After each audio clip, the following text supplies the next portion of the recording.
시청자 여러분 안녕하십니까. 지금부터 저녁견의 안보정도를 시작하겠습니다. 자, 이번 시간에는요 맨 먼저 이 한동훈 관련 소식을 전해드리겠는데요. 한동훈이 이 배신자가 장외 집회를 여전히 지금 선동하고 있는 것이 아닌가 이렇게 추정할 수 있어요. 자, 오늘 또 지금 여의도에서 장외 집회를 갔습니다. 그래서 여의도 일대가 지금 난리가 나요.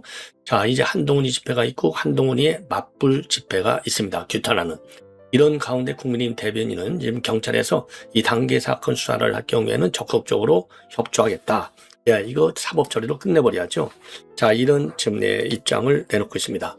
자, 그 다음에는 이제 이 관세, 이 폭탄 추가적으로 25%로 이제 올린다는 거, 이와 관련해서 이미 김정관 우리 산업부 장관하고 로트니 상부 장관이 지금 내가 워싱턴에서 만났지만은요, 결국 실패했습니다. 빈손. 그리고 앞으로 화상회의를 통해서 지금 이거를 협의해 나가겠다. 그런데, 아니, 만나서도 안 되는데 화상회의가 이거 되겠습니까? 아예 워싱턴 가서 한 일주일 정도, 아니면 무제한 타결될 때까지 오지 말고 협상을 해라. 저는 그렇게 주문을 하고 싶어요. 훈령만 제대로 딱딱 내려주면 안 될 것 아니겠습니까? 될 것 아니겠습니까? 이런 가운데서 이재명도 결국 이 대통령도 백기를 들었어요. 그동안에 제가 그랬잖아요. 이 중요 대목마다 왜 대통령은 어디로 도망가느냐, 왜 말이 없느냐 그랬는데, 이제 어제는요 김용범 정치실장이 입장을 발표했고, 자, 그리고요 또 이제 대통령도 입장을 내놨습니다. 그런데 이제 문제는 뭐냐, 이렇게 크리틱하는 이슈일 경우에는요 대통령이 빠르게 한마디 해야 돼요. 굉장히 이거 국가의 이익과 직결되는 아주 중대 이슈잖아요. 이런 중대 이슈를 갖다가 밑에다만 남겨놓고 말을 안 한다? 이거 트럼프 대통령 볼 때는 무지하게 기분 나쁜 거예요. 일면 무시 전략으로 보이거든요. 더군다나 지금 이재명 대통령 하면 워싱턴 쪽에서는 여전히 친중 시각이 강하다. 이거가 기본적인 틀 아니겠습니까? 근데 대답을 안 하고 있어. 트럼프 대통령이 열받아갖고 25% 올렸는데 대통령이 말 안 해? 이렇게 되면 그동안에 세 번씩 이렇게 만난 의미가 어디에 무슨 의미가 있냐고요. 두세 번씩 만난 게. 그야말로 정상 간의 신뢰가 그야말로 끝나는 것이죠. 그런데 뒤늦게나마 100기를 들었어요. 자, 왜냐면 대미수사특별법이 국회에서 언제 갈지는 모르는데 여당은 2말 3초잖아요. 근데 대통령이 지금 현재 정청래가 당 대표가 됐지만은 어쨌든 살아있는 권력이 아주 번쩍 떠나는 대통령의 의견을 무시하고 입법을 민주당이 할 수 있겠습니까? 대통령이 한 번만 정무수석 통해서 딱, 아니면 비서실장 통해서 한마디만 하면 끝나는 거 아니에요. 2말 3초가 어디가 있어요? 여러분들, 이 특검, 그 다음에 탄핵, 이 관련 법안, 그냥 번개같이 하잖아요. 그냥 일사천리를 해보잖아요. 국민의힘이 필리버스터를 하더라도 필리버스터 24시간 안에 24시간만 딱 하도록 하고 바로 본회의 처리하는데, 이런 그야말로 번개보다도 빠르게 입법을 처리하는데, 이거를 지금 미국 정부가 모른다? 웃기는 거죠. 이거를 갖다가 지금 한 달이 지나서야 하겠다? 열이 더 많은 거예요, 열. 자, 그러니까 이제 이 대통령이 본인이 생각해도 이제 안 되는 건 같아. 야, 그러지 말고 그러면은 예비 타당성을 미리 좀 해봐. 그래서 애매 투자를 좀 실질적으로 좀 진행을 시켜봐. 이런 취지의 백기두항을 한 발언을 했습니다. 자, 그래서 요 내용을 말씀드리고, 그리고 이제 트럼프 대통령이 월스트리트 저널 유력 보수지죠, 경제 전문지에 칼럼을 실었어요. 기고문을 실었습니다. 자화자찬.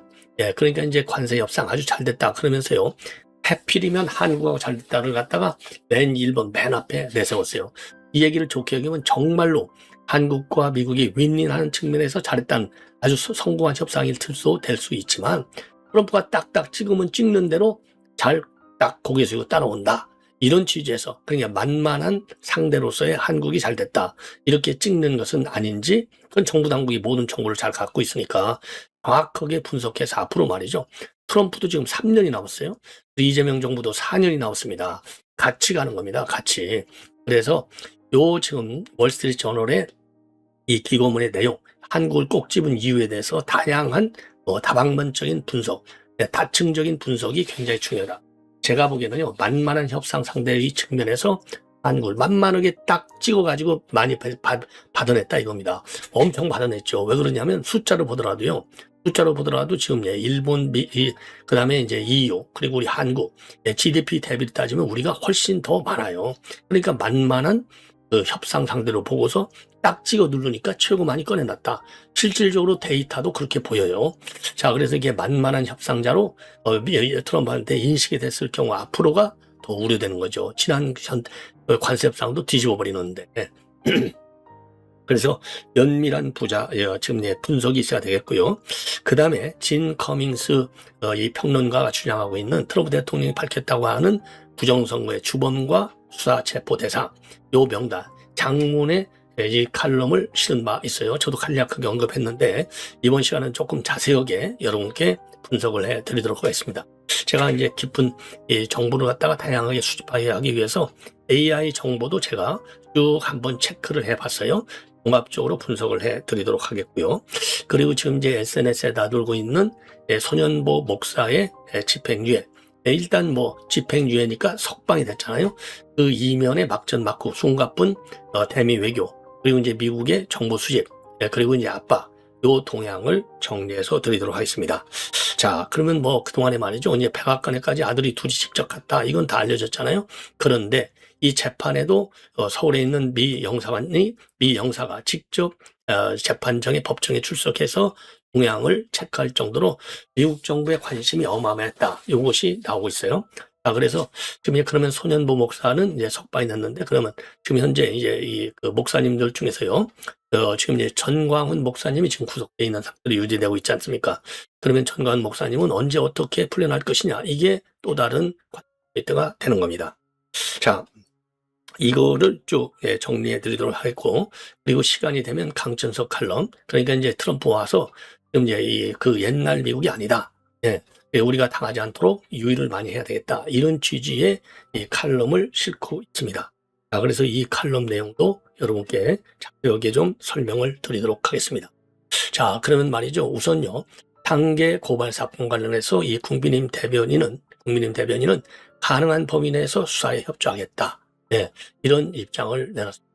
다만요, IP 공개는 할 수가 없다. 왜? 이건 개인정보로 볼 수 있겠죠. IP. 자, 그래서 이 단계 경찰 수사에 협조할 수밖에 없는 상황이다. 가능한 범위 안에서 협조하겠다는 입장을 최보윤 수석 대변인이 밝혔습니다. 자, 그래서 경찰로부터 당해 수사 요청이 왔었는데 그 부분을 저희가 검토해서 협조할 수밖에 없는 상황에 놓일 수 있다. 그러면서 한동훈이가 2호선 감사위원장을 고소한 사안하고 장경유 대표도 고발된 사안 등 총 3가지 관련 수사가 있는데 개인정보도 있고 해서 외부에 알려진 내용만 말씀드릴 수밖에 없는 상황이다. 자, 그리고 이제 그러면 이 IP 주소나 댓글 기록을 경찰에 공개할 수 있느냐? 이에 관련해서 개인정보여서 공개할 수는 없다. 다만 강제 수사가 개시되더라도 IP 관련 협조는 어렵다는 입장도 밝혔습니다. 그러면서 개인정보에서 수사기관에서 할 부분이고 협조할 부분은 할 수 있는 범위 안에서만 협조하겠다라고 밝혔습니다. 자, 그래서 이제 이 당원 게시판 사건은요, 2024년도 11월에 이 한동훈 가족들이 일제히 당원 게시판에 윤 대통령 부부를 비방하는 글을 올린 의혹이 되겠고요. 결국은 이제 제명 처리가 됐는데, 이 제명 처리된 이 한동훈 측에서 지금 오늘 또 여의도에서 장외 집회를 엽니다. 그러니까 이제 제명 처리하는 것이죠. 자, 그런데 이제 이 오후 2시부터 열리는데요. 한동훈이도 본래 참석하려고 했는데 현재로서는 불참 가능성이 더 크다. 그리고 이제 2월 8일 날이요. 잠실 실내체육관에서 열리는 토크 콘서트에서 이제 구체적인 메시지를 낼 거라고 합니다. 그리고 2월 8일 토크 콘서트 전까지는 공개 행보를 하지 않고 시간에 쫓겨서 입장을 발표한다든가 이러지는 않을 것이다. 이런 얘기가 나오고 있고요. 그리고 6월 지방선거에서는 이제 이 대구, 부산 이런 보수세가 강한 영당권에서 지방선거를 이제 비는 자리에 그 출마를 해서 돌아온다. 이런 그 한동훈의 구상이 살아 있다고 합니다. 그래서 이제 출마 아직까지는 이제 의견이 조금 엇갈리고 있다고 합니다. 그래서 지금 이제 요 인간이 지금 보수세가 강한 데에서는 표가 나올 걸로 착각하고 있는데, 착각은 자유죠. 말도 안 되는 거죠. 그리고요. 그래서 이제 장동훈 대표부를 지도부를 밀어내려고 난리를 치고 있는데, 비대위나 새로운 지도부가 들어서게 되면 한동훈에게 복당의 기회가 마련될 수 있는 가능성도 있다는 것이죠. 왜냐하면 당헌 당규에 따라서 최고위원회 승인이 있으면 재입당할 수 있다는 얘기가 되는 겁니다. 그리고 또 지금 가처분 신청, 효력정지 가처분 신청을 해서 법률적으로 또 복당하는 방법도 추진 중에 있다는 겁니다. 자, 그리고 말이죠. 지금 한동훈 측에서는요, 정말 그 지방선거를, 지방선에 나가면 한동훈을 빼고 이기기는 지방선거전에서, 이번 지방선거에서 한동훈을 빼고 이기기는 어렵다. 이런 데 의견의 일치가 보고 있다. 이렇게 알려지고 있어요. 자, 그래서 이제 한동훈 집회도 집회고요. 그리고 이제 여의도 집회, 여러분들 잘 아시다시피, 요 이제 김상진, 빨간 아재죠. 김상진 대표가 지금 오늘 1시 30분, 한동훈 집회는 2시, 지금 이 김상진 대표 집회는 1시 반. 지금도 뭐 사람들이 어마어마하게 많이 오고 있다는 것이죠. 자, 그래서 지금 이제 한동훈 찬단 소탄 작전을 벌인다. 영구 제명 딸들과 맞불 집회를 할 예정으로 있다고 합니다. 그래서 GGSS 그룹하고 신자유연대, 여의도 일대하고 민주당 국민김 당사 앞에서 할 예정입니다. 국회의사당 3번 출구가 되겠습니다. 여기 후원구자 있죠? 그리고 신자유연대는요, 또 이재명 집회, 촛불 행동에 맞붙은 집회가 되는 겁니다. 자, 그래서 의사당 3번 출구에서 2월 4일 수요일 날 열립니다. 이재명 퇴진행동, 이재명 재판 재개하라, 대장동 게이트 항소포 특검하라, 김현지를 특검하라. 요 3개 아이템이 되겠습니다. 상황은요. 여러분들의 많은 집회 출석을 여러분께 부탁을 드리도록 하겠고요. 그리고 트럼프 대통령과 관련해서 말씀을 드리겠는데, 맨 먼저 이제 월스트리트 저널의 내용을 말씀을 드리겠습니다. 왜냐하면 트럼프 대통령도요, 11월 선거가 있는데 지지율이 그렇게 뜨지를 않고 있어요. 그러다 보니까 지금 마음이 급합니다. 그래서 자화자찬성 기고문을 냈고, 관세 정책이 대단히 성공적이었다. 그리고 이제 한국과의 관세 협상이 제일 성공적이었다. 이렇게 이제 한국을 지금 지켜 세우는 건지 뭐 비하하는 건지. 자, 그러면서 말이죠. 세계 전문가들은, 그러니까 이제 이 경제 전문가들은요, 세계 경제를 경고했지만은 결과는 미국 경제의 기적이었다. 이런 취지로 자화자찬을 하고 있습니다. 자, 그래서 그러면서 말이죠. 지금 월스트리트 저널을 비롯한 주류 언론과 경제 전문가들이 관세 정책으로 주가 하락과 인플레이션, 경기 침체를 예상했지만은 9개월이 지난 지금 모든 예측은 완전히 틀린 것으로 드러났다. 자, 그래서 2024년 대선 이후에 미국 증시가 쉬운 2차례나 사상 최고치를 기록했고, 최근 3개월간 연율 기준 근원 인플레이션이 1.4% 수준으로 낮아졌다라고 설명을 하고 있습니다. 그래서 이 관세를 활용한 해외 투자 유치 성과도 부각하고 있어요. 특히 한국 사례를 가장 먼저 언급하고 있습니다. 관세 협상의 결과로 한국 기업들이 미국 조선 산업을 되살리기 위해서 1,500달러를 투자하고 있다라고 밝히고, 이것은 미국 제조업과 국가 안보를 동시에 강화하는 조치다라고 평가하고 있어요. 그리고 일본의 알래스카 천연 가스 파이프라인 건설 참여, 그리고 유럽의 대규모 미국산 에너지 구매 약속 역시 관세 정책의 성과로 지금 자화자찬하고 있습니다. 자, 그러면서 말이죠. 다른 나라들은 미국 농산물 수입을 위해서 시장을 개방하고 있고, 미국 인공지능 생태계의 주요 고객이자 투자자가 돼서 미국이 AI 초강대국의 지위를 굳히는 데 기여하고 있다고 강조하고 있습니다. 관세는 성장을 해치지 않고 오히려 성장을 촉진한다는 사실이 입증됐다. 미국은 1년 전 죽은 나라였지만은 지금은 전 세계에서 가장 뜨거운 나라가 됐다고 밝히고 있습니다.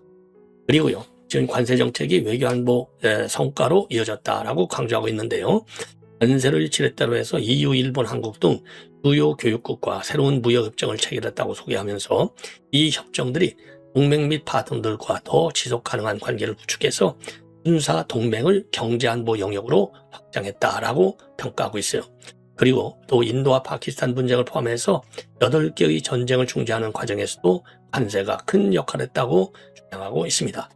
실질적으로 관세 압박을 많이 했죠. 분쟁 해결의 일환으로. 아마 외교사에서 말이죠.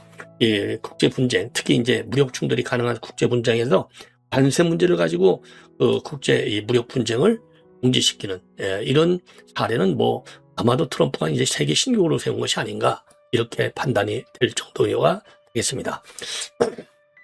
그리고요, 기본 말미에서는요, 월스트리트 저널의 관세 회의 이론자들이 지난 1년간의 성과와 놀라운 경제 지표를 봤다면 이제는 트럼프 말은 모두 옳았다라는 문구가 적힌 빨간 모자를 써보는 게 어떨까 싶다. 이렇게 이제 끝을 맺고 있습니다. 뭐 상당히 자화자찬은 자화자찬이지만은 없는 팩트를 갖다가 만들어낸 건 아닌 것 같아요. 예. 아니 뭐 당연히 뭐 현직 대통령이 더군다나 지금 선거를 앞두고 있는데, 그리고 이제 대법원 판결을 앞두고 있는데 자화자찬 할 수밖에 없는 것이죠. 자, 그리고요, 지금 이제 중앙일보가 트럼프 기습관세 쿠팡 탓 이렇게 해서 한미 관계 돌변하는 기폭제 있었다, 이런 취지의 기사를 지금 쓰고 있는데요.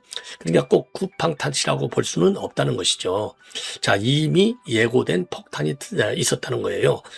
그래서 트럼프 행정부의 불가측성, 전방위적 쿠팡의 대미 로비전의 결과물로 해석하는 경향이 있지만은 요 해석은 지나치게 단순화해서 이번 사안을 보는 것이다, 이런 문제 제기를 하고 있어요.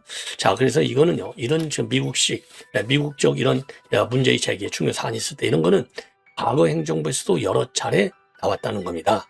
자, 그래서 박근혜 행정부 때는 한미 관계가 굉장히 공고했었지만은 그때도 있었다는 거. 예. 근데 그때는 이제 리포트 대사가 굉장히 우리 한국과의 관계를 중요시했기 때문에 적극적으로 뛰어서 이런 일을 막았다는 거죠. 근데 이번 사태만 하더라도 최근에 뭐 여러 차례 말씀드렸지만은 주한 대사가 직접 지금 이제 이 산업부에다가 항의 서한을 냈잖아요. 그리고 이제 벤스 부통령도 또 냈잖아요. 그리고 그 사이에 이 행정부하고 그다음에 의회에서도 경고문이 여러 번 왔잖아요. 전부 다 무시한 거예요. 그러니까 이제 아예 트럼프 대통령이 직접 나서지 않을 수 없는 그런 상황이 돼버린 겁니다. 예. 자, 이러다 보니까 이제는요, 이 청와대까지 나서지 않을 수 없는 그런 상황이 된 거예요. 왜냐?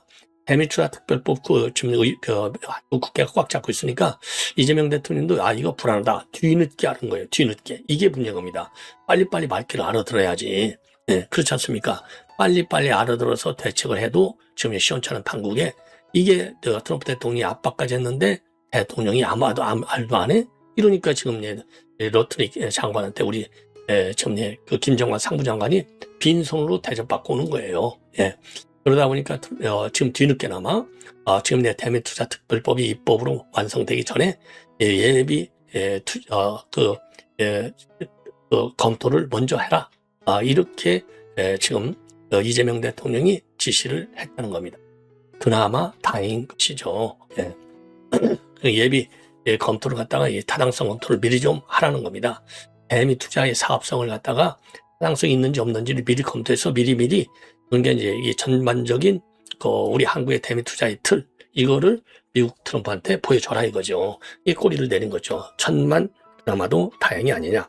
이런 꼬리 내리는 것은 좋은 거예요. 제가 그래서 제 제목에서 꼬리 내렸다, 그러면 이거는 좋은 뉴스가 되는 겁니다. 자, 이거를 갖다가 이제 SBS에서 맨 먼저 단독으로 보도하고 있어요. 한번 들어보실래요? 예. 그래서 SBS 보도 내용, 이거를 갖다가 이제 말씀을 드립니다. 대미 투자에 대한 투자 프로젝트의 사업성을 미리 예비 검토하라, 이렇게 지시를 했다는 겁니다. 한번 들어보시죠.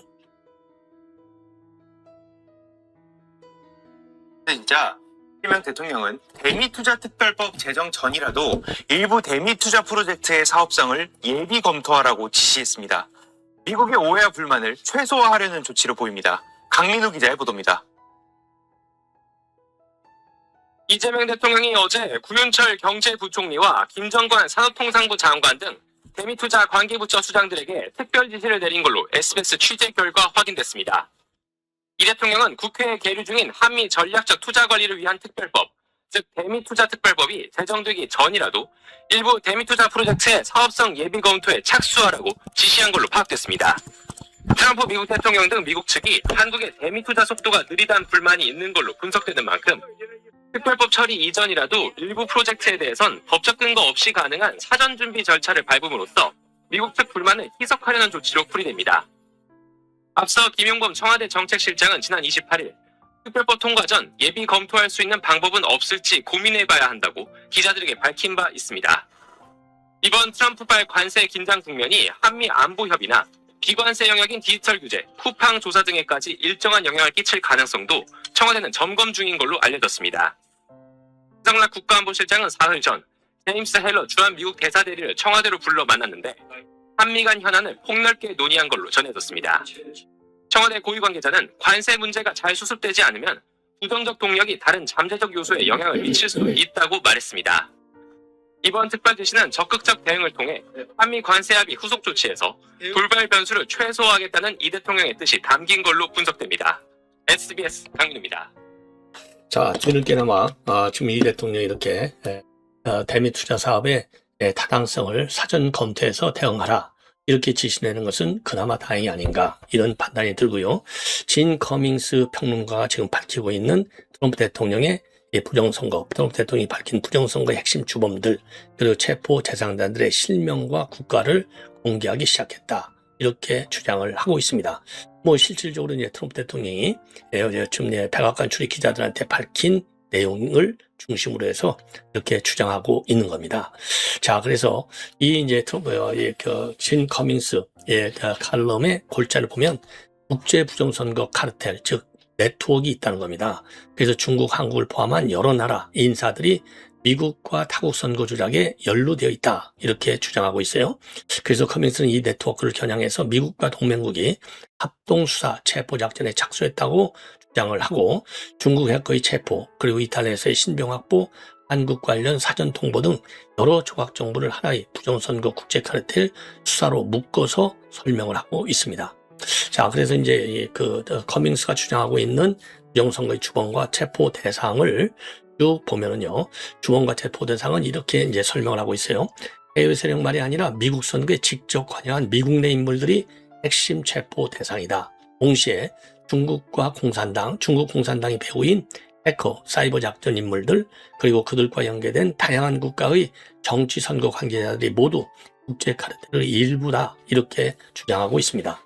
자, 그래서 이 칼럼에서 말이죠. 부정선거 관련자들에 대한 체포 선언을 했다. 국제 카르텔을 공조하고 있다. 부정선거 개입국에 대한 폭탄 선언이다. 이런 표현을 쓰면서 트럼프의 대외 메시지를 해석하는 그런 역할을 하고 있습니다. 자, 그래서 이제 이런 진 커밍스의 글이 우리 국내 다양한 SNS에 지금 이제 보도가 되고 있어요.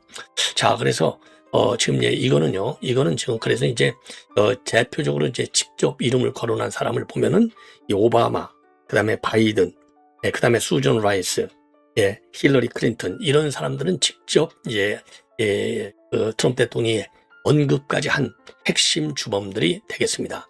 자, 그래서요 2020년도 미국 대선하고 이후 선거에서 이런 선거 조작을 설계 지휘한 내부 인물들이 핵심 미국 내부 인물들이 핵심 체포 대상이다. 이렇게 주장하는데 여기에는 선거관리 고위층, 정보수사기관 내 반 트럼프 인사, 그리고 빅테크하고 메이저 언론의 특정 경영진 간부 등이 선전, 검열, 여론조작을 통해서 선거 부정을 완성했다라는 식으로 묶어놓고 있어요. 다만 커밍스가 말하는 이름 직책 리스트는요. 법무부나 법원문서에 정식으로 올라온 피고인 명단하고는 다르다.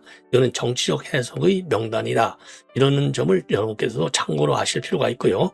중국과 해외 해커의 그리고 이제 또 정보 조직도 여기 이제 이 체포 대상으로 들어가는 것이죠. 그래서 중국 공산당과 연계된 해커 조직이 미국 그리고 동맹국 선거에 서버나 개표 시스템에 침투했다는 구도로 설명을 하고 있습니다. 그래서 최근 공개된 중국 해커의 체포, 기소 보도, 그리고 미국과 동맹국의 사이버 안보 발표 등을 국제 부정선거 카르텔 수사의 진전이다. 이렇게 진 커밍스는 해석하고 있어요. 즉 원래는 사이버 스파이 해킹 사건으로 보도된 것을 커밍스는 일종의 이제 선거 조작과 직접 연결해서 내러티브를 구현하는 방법을 쓰고 있는 겁니다. 그리고 한국 등 동맹국 선거에 연계되어 있다라고 주장하고 있는데 한국이라든가 이태리, 독일 등 여러 나라의 선거 그리고 이제 개표 시스템에 미국 정보망이 접근해 왔고 여기서 부정정황이 포착됐다는 식의 이야기가 반복되고 있는데 특히 한국에 대해서는요. 전쟁 발발 시 대응 시나리오, 정권 교체 가능성, 미군 동맹 전략과 연결된 부정선거 의혹 이런 거를 묶어 서술하고 한국 일부 정치 관료 세력을 국제 카르텔과 연결짓는 식의 해석을 진 커밍스는 내놓고 있습니다. 내놓고 있어요.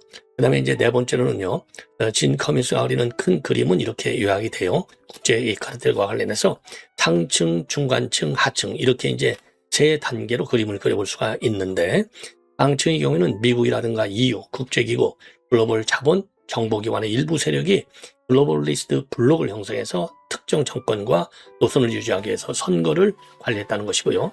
중간층은요. 중국 공산당과 연계된 사이버 정보 조직, 각국의 정보기관 일부, 다국적 IT 데이터 기업이 기술적 실행과 그 감추기를 담당했다는 것이고, 이 하층에서는요, 각국의 선관위, 법조, 언론, 여론조사 기관, 그리고 NGO하고 시민단체 일부가 현지에서 정당성을 포장하고 여론을 형성하는 그런 그 역할을 맡는 구조라는 겁니다. 하층부가. 그래서 이 전체 네트워크를 진 커밍스는요, 국제 부정선거 카르텔이라고 지칭을 하고 있고요.